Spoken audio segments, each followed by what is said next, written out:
Making these 7 money mistakes in your 20s could cost you over $100,000 by the time you hit 40. I'm not exaggerating. The math checks out. And most people don't even realize they're making these mistakes until it's way too late. But here's the good news. Every single one of these mistakes is completely avoidable. Your 20s are the most powerful wealth-building decade of your entire life. Thanks to compound interest, every dollar you save now is worth exponentially more than a dollar saved in your 30s or 40s. But the opposite is also true. Every mistake gets magnified over time. I've studied thousands of personal finance cases, researched millionaires, looked at the data, and I've narrowed it down to the 7 most common and most expensive mistakes. Some of these will surprise you, some might even make you uncomfortable. But knowing them now means you can fix them before the damage is done. Let's start with the one mistake almost everyone in their 20s is guilty of. Mistake number 1, not tracking where your money actually goes. Here's a scary statistic. Over 60% of Americans cannot cover a $1,000 emergency. 60%. And you know what the number 1 reason is?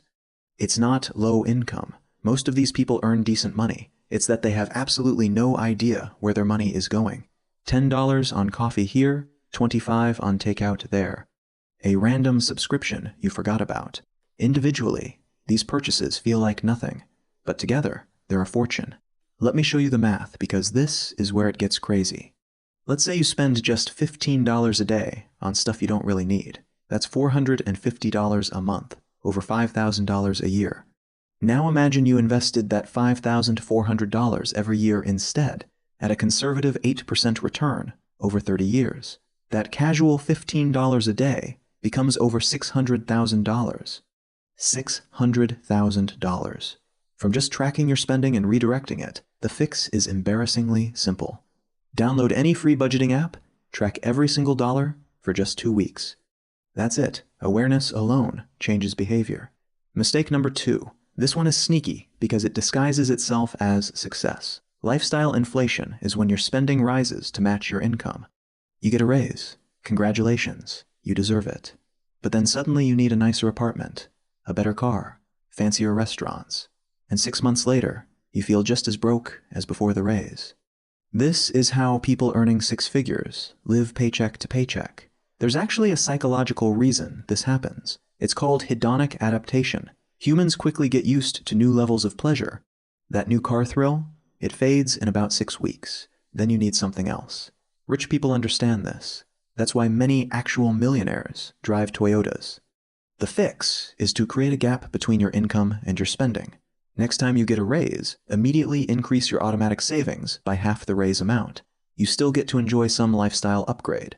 Just not all of it. Your future self will thank you, literally, with a bigger bank account. Alright, mistake number 3 might be the most expensive one on this entire list. Mistake number 3. Waiting to invest because you think you need a lot of money to start. This is the lie that has probably already cost you thousands. I'm going to show you 2 people, Sarah and Mike. Sarah starts investing at age 22. She puts in just $5 a day. $5. That's less than a fancy coffee. She does this consistently until she's 65. Mike waits. He wants to invest big. He finally starts at age 32 with double the money. Mike puts in $10 a day, twice as much as Sarah. Surely he wins, right? Wrong. At age 65, with the same 8% return, Sarah has over $700,000. Mike, who invested twice as much each month, has under $400,000. That 10-year head start was worth over $300,000. This is not magic. This is compound interest. Einstein reportedly called compound interest the 8th wonder of the world. He who understands it, earns it. He who doesn't, pays it. The fix is immediate. Open an investment account today.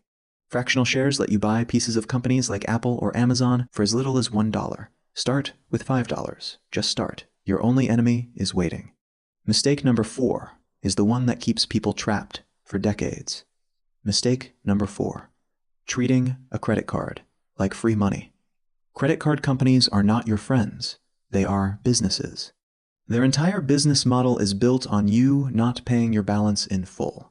The average credit card interest rate right now is over 24%. 24%. Let that sink in. If you carry a $1,000 balance and only make minimum payments, It will take you over 5 years to pay it off, and you'll pay hundreds in interest. That $1,000 shopping spree just became a $1,500 shopping spree. But it gets worse. Credit card debt is a psychological trap too. Studies show people spend up to 100% more when using credit cards versus cash. The physical act of handing over cash triggers pain in your brain. Swiping a card doesn't. The fix? Treat your credit card exactly like a debit card. If the money isn't in your checking account right now, you don't spend it. Set up automatic payments for the full statement balance every single month. Mistake number 5 is the one that sounds responsible but actually isn't. Mistake number 5. Avoiding credit cards entirely because you're afraid of debt. This sounds smart after everything I just said, right? But there's a problem. In the modern world, your credit score is your financial reputation. And you can't build a credit score without using credit. A bad credit score or no credit score can cost you a fortune. Let's talk about mortgages, the biggest purchase most people will ever make. On a $300,000 30-year mortgage, the difference between excellent credit and poor credit can easily be over $60,000 in extra interest. $60,000. Because of a 3-digit number. And it's not just mortgages. Landlords check credit. Some employers check credit. Your credit score follows you everywhere. The fix is simple and low risk. Get one no annual fee credit card. Put one small subscription on it, like Netflix. Set it to auto-pay the full balance. Then literally put the card in a drawer. That's it. Perfect payment history. Credit score rising. No debt, no stress. Mistake number 6 is the one that turns a bad month into a financial disaster. Life is unpredictable. Your car will break down. You will get sick. You might lose your job. These aren't possibilities. They're inevitabilities over a long enough timeline. Without an emergency fund, every unexpected expense becomes a debt. And remember that 24% credit card interest we talked about? That's where unexpected expenses go to multiply. An emergency fund is a shield between you and life's surprises. How much do you need?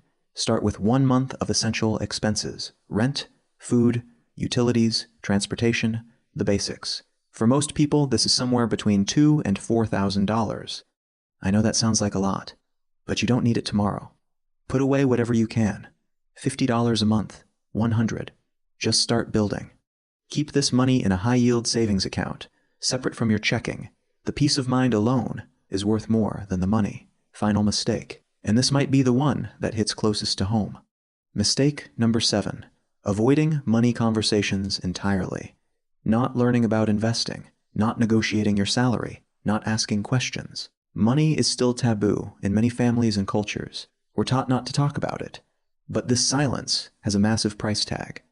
Not negotiating your first salary alone can cost you over $500,000 over your career. Why? Because every raise and bonus after that is based on your starting number. A $5,000 negotiation at 22 compounds into hundreds of thousands. The fix is simple but uncomfortable. Get curious about money. You don't need to become an expert. You just need to become informed. The fact that you're watching this video right now means you're already fixing this mistake. Keep learning. Keep asking. Your bank account will thank you. All right, let's quickly recap all 7 mistakes so you never forget them. 1. Not tracking spending. 2. Lifestyle inflation. 3. Waiting to invest. 4. Credit card debt. 5. Avoiding credit entirely. 6. No emergency fund. 7. Avoiding money conversations. Which of these mistakes hit closest to home for you? Drop it in the comments. Subscribe for more financial clarity. You don't want to miss what's coming next.